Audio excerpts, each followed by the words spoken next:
Aneurysm को जो है वो सिंपली एक्सप्लेन करते हैं। एन्यूरिज्म क्या होता है, जब आर्टरीज़ के अंदर से ब्लड फ्लो हो रहा हो और वो ब्लड फ्लो किसी भी वजह से बंद हो जाए, या जो है वो आर्टरीज़ की वॉल्स जो है वो वीक हो जाएं और उस वॉल्स के वीक होने की वजह से वो ब्लड प्रेशर एक्सर्ट कर रहा हो आर्टरीज़ की वॉल पर, तो वहाँ पर जो है वो बल्जिंग आउट हो जाती है। वहाँ पर वो प्रेशर की वजह से आर्टरीज़ बल्ज हो जाती हैं, जैसे कि आपको पिक्चर के अंदर नज़र आ रहा है। उसको हम कहते हैं एन्यूरिज्म।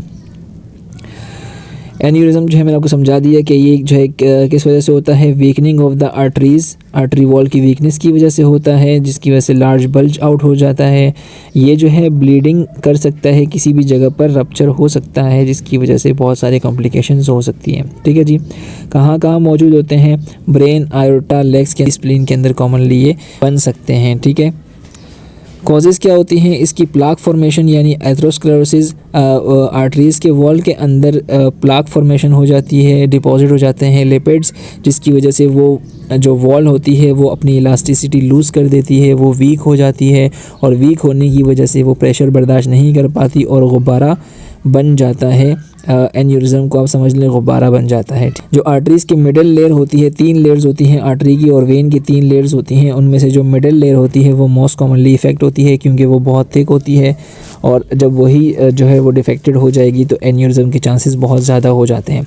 फंगल इन्फेक्शन की वजह से भी हो सकता है। फंगल इन्फेक्शन को माइकोटिक एन्यूरिज्म कहते हैं। आयोटिक आर्क के अंदर फंगस जाकर जमा हो जाता है, और वो फंगस मिडिल लेयर को जो है वो डैमेज कर रहा होता है पैरासिटिक फंक्शन की वजह से। तो जब आयोटिक वॉल जो है वो ख़राब हो जाती है, मेन मिडिल लेयर ख़राब हो जाती है, तो वहाँ पर एन्यूरिज्म के चांसेस बहुत ज़्यादा हो जाते हैं।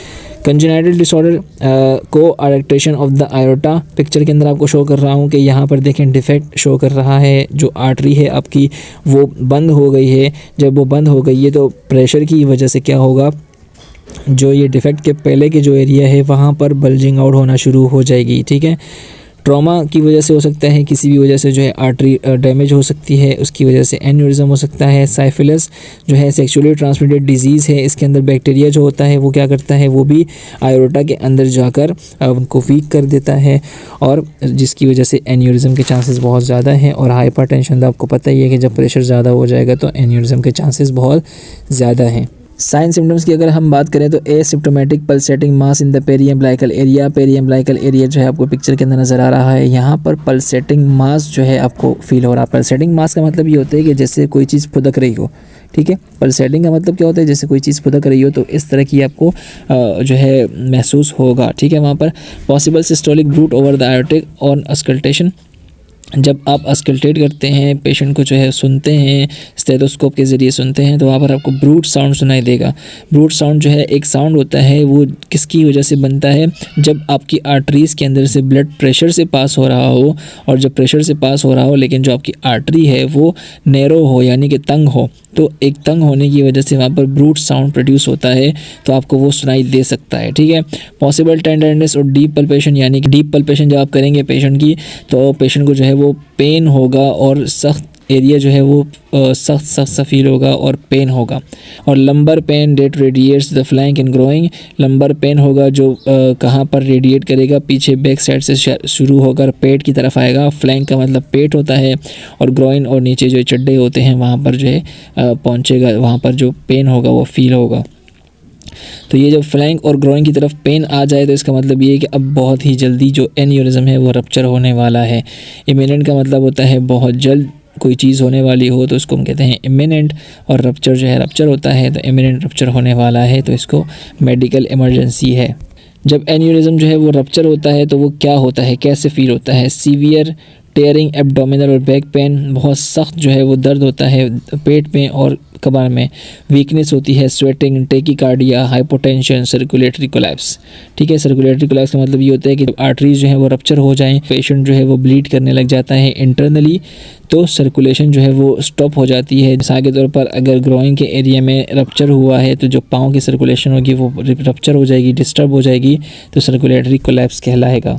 डायग्नोस्टिक टेस्ट क्या है, इसके लिए सिटी स्कैन करवाया जाता है, एंजियोग्राफी होती है और आर्टेरियोग्राफी होती है। अल्ट्रासोनोग्राफी का मतलब होता है देखना या लिखना किसी पेज पर, तो एंजियोग्राफी मतलब ओवरऑल वेस्कुलर सिस्टम की स्टडी और आर्टेरियोग्राफी मतलब सिर्फ आर्टरीज, स्पेसिफिक आर्टरीज की स्टडी और अल्ट्रासाउंड उसके बाद होता है। इंटरवेंशंस के अंदर क्या क्या आप जो है वो करेंगे, आपको अलर्ट रहना पड़ेगा क्योंकि ये लाइफ थ्रेटनिंग कंडीशन होती है। आपको पेशेंट के हाथ पाँव चेक करने पड़ेंगे, आपको जो है ब्लड लॉस चेक करना पड़ेगा। ब्लड लॉस कैसे चेक होगा कि पेशेंट को हाइपरटेंशन तो नहीं हो रही। इंक्रीज पल्स जो है, increase pulse, respiratory rate, cool and clammy hands, तो ये स्किन जो है ये किस चीज़ की, कूल एंड क्लैम्पी स्किन जो है ये तमाम किस चीज़ की निशानियां हैं। रेस्टलेसनेस, ये जो है ब्लड लॉस की निशानियां हैं। तो आपको अलर्ट रहना पड़ेगा और इसको गौर से देखना पड़ेगा, ऑब्ज़र्व करना पड़ेगा।